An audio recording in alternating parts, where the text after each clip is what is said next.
Welcome to my channel. Right now you are in the right place. Hello everyone, this is Juliet. I'm back with another creation. Let me tell you, when I found this pair of boards, I really loved them. Imagine this for a wedding gift, Valentine gifts, or just a decor piece in your home, this pair. And we're going to decorate these resin boards. I've decorated boards before, but I'm doing something different this time. What we're going to use are these boards. We're going to use this MEYSPRING brownstone mica powder. We're going to use this white pearl MEYSPRING mica powder. We're going to use a metallic mica powder. It's like a rustic one. We have this piñata color, Blanco Blanco. We're using this glitter. I normally wouldn't use glitter much in a board, but you'll see how we'll use it. And our acrylic paint, Sahara beige. I love the beige it gives us because it's always hard to get a beige color out there. And if you know a favorite beige color that is easy in a paste or in a mica, please let me know in the comment section below so that I can get one for myself. And we're going to use this Gesso to color the board in. And the reason we do that is so that just in case it sees through, I don't want the wood, this for the part that we'll decorate, I don't want that part to show the wood. And also it helps the brilliance of bright colors to come through, unlike if it's against the board, especially if the micas are not thick enough. If they end up being even just a little translucent, at least they find white under. The other thing we're going to use are these small pieces that are used for when you blow balloons, and you'll see I don't have them just, I didn't have them, I had them just lying around. I didn't throw them out. Thankfully I didn't, because I got straws that I use for making the reusable resin pens or refillable resin pens, and that's the only straw that fits right. Check the card above on that reusable resin pen. And so when these ones remained, I said, you know what, let me keep them. I never know what I'll use them for. You know, I'm a recycle, upcycle kind of girl. So today they have some use, and I'll show you how I'm going to use it, and I hope it makes it pretty and makes it different.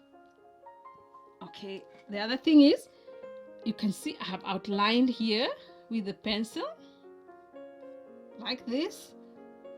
And the reason I'm doing that is so that it gives me a sort of definition base, you know, so that I'm not thinking as I go. So sometimes for my process, if I've thought things through beforehand, they make the process easier.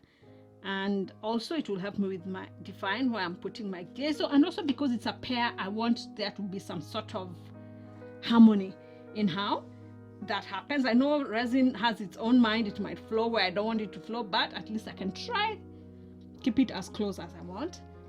Then the other thing, you see these blue tips, it's because I've already put this glue under here as my protection, PVA glue. I used to use, I used to use latex, but I found that this is cheaper and easy to do, and this is how I use it. So after this, we're just going to put the gesso down for you, and I wear my mask and my gloves so that mix my resin, and we continue with the process. I'm hoping you will enjoy this with me, and I hope my creativity shines through. And if you think so, please subscribe and press the notification bell so that you don't miss out on future videos. And I'm doing another set of this so that you don't miss that one. And I'm doing a different technique of this, but something similar but not the same. So please watch out. And then also follow me on Instagram and TikTok to see other colors of this at Juliet Megwe Inspires. Let's keep watching and see if this creation of mine works out. This is how I prepare my board, using this primer, using a brush, and you can use a sponge if you prefer.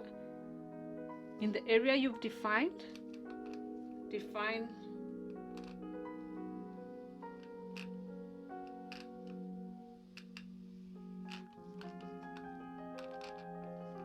paint it in.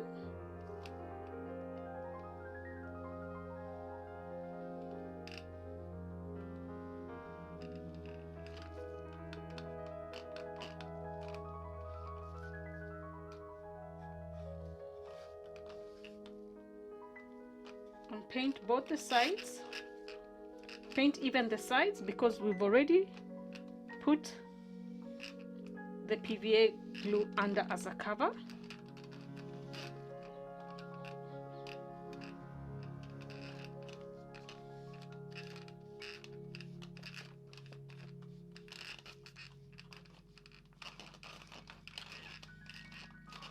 Even this area, because resin will flow in.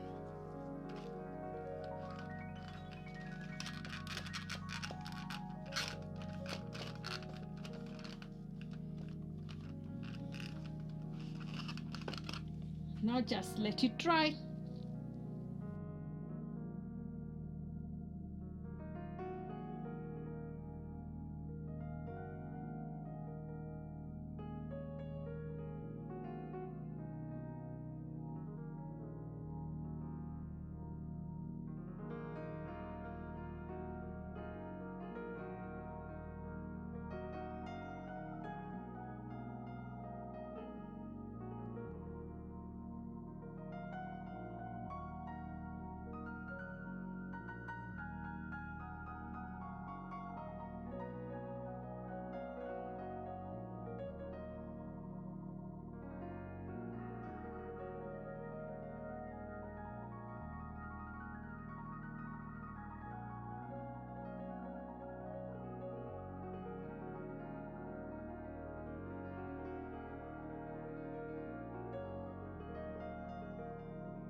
We're removing this before it's too cured.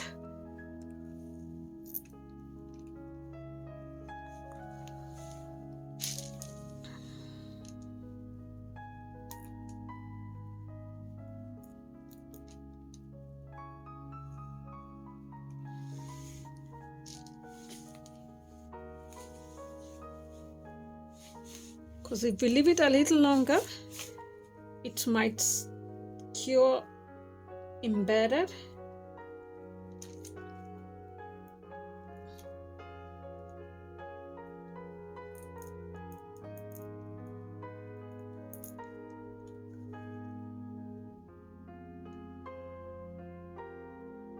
You see, it's behaving in a way. If we had left it, it would have cured in, and I wanted these shapes to form. So let me remove this. I'm doing it carefully to lift up to have the shape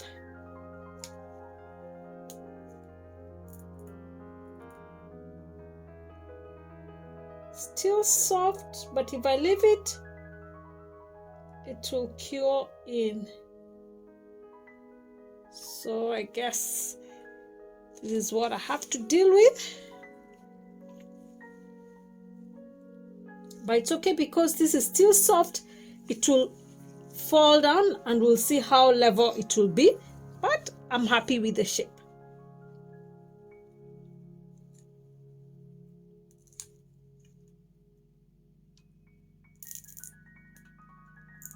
So I'll remove all of them. And then we let them cure a little longer.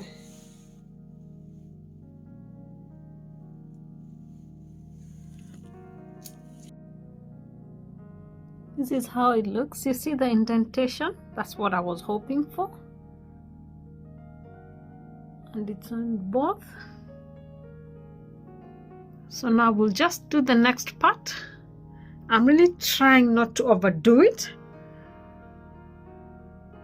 But I already love this design even on its own. If we left it like that and just added a clear coat, it would look really nice. But let's just go one step further.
This is how it looks now.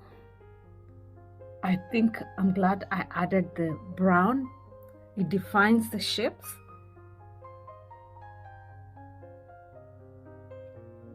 We're now just going to put a top coat, and also what it does is that it still gives a 3D. In fact, having the top coat defines the 3D effect, and also gives us a surface that is smooth, especially if you're going to use this for food display. And you saw the pieces that I used, the straw balloon ends that I was using. That's because that's what I had in my hands. So whatever you have to make shapes, use that. That's what I had in my hands.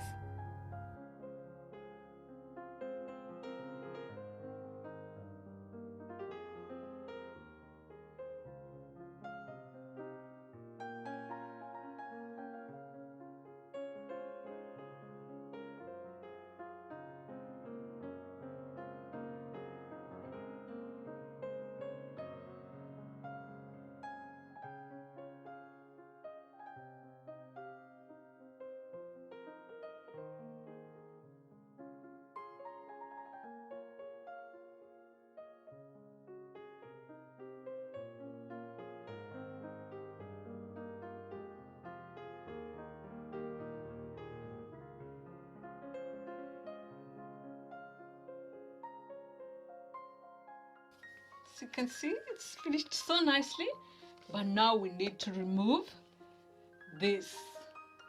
Problem is, this has been curing for more than 48 hours because I want it to be so cured so that when I put this under like this, or I hold, it doesn't smudge or indent.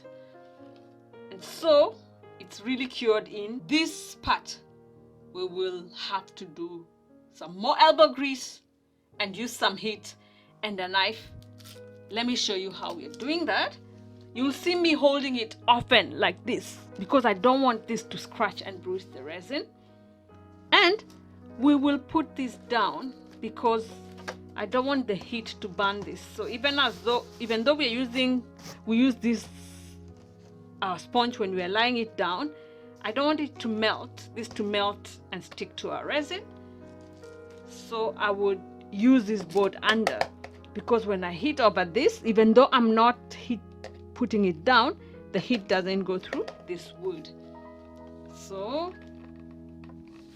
we begin by lifting a corner or just one of the bubbles. Press in, but make sure you don't bruise the wood, so lift up. This is the lovely, lovely part. And it's the easy part, just removing the sides. This is how it would have come out if it was just layer and maybe after a day. Right, so that's the easy part. Now, I need to wear my gloves for this. These are the ones I use, the ones that are anti-cutting, you know, that you can use in the kitchen also. And so the secret now is, when your resin has stuck onto your PVA and the sides because it's thick, then you just hit.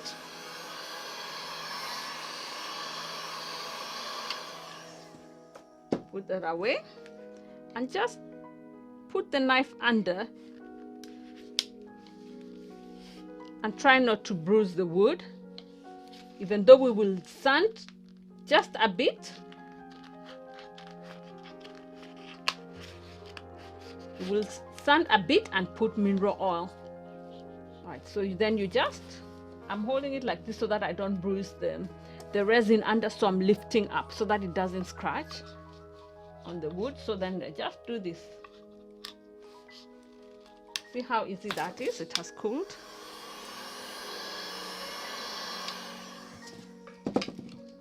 Now this is not easy. I just do like this. Just go slowly like this. Where it's thick to be tougher, so some elbow grease.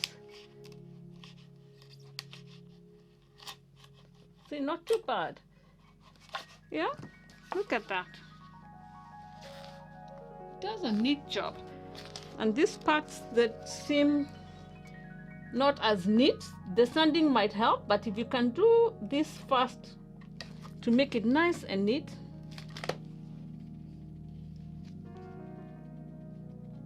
Because I'm not moving this, it's okay to put it down.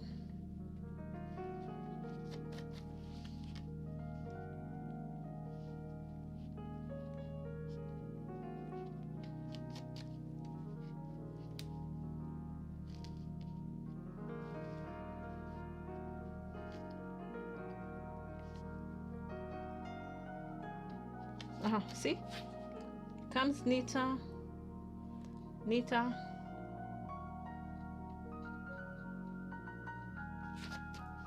And the good thing is that no resin is here, so this cleanup will just be to file the end, and that's it. So I'll do this, finish it up, then come back. Sanded, oiled, finished. Did you buy this for someone? Just keep watching to see how we would style this. God bless you, Barakatele. See you on my next video. Remember to subscribe and press the notification bell so that you don't miss on future videos, and follow me on TikTok and Instagram at Juliet Megwe Inspires. This has turned out great.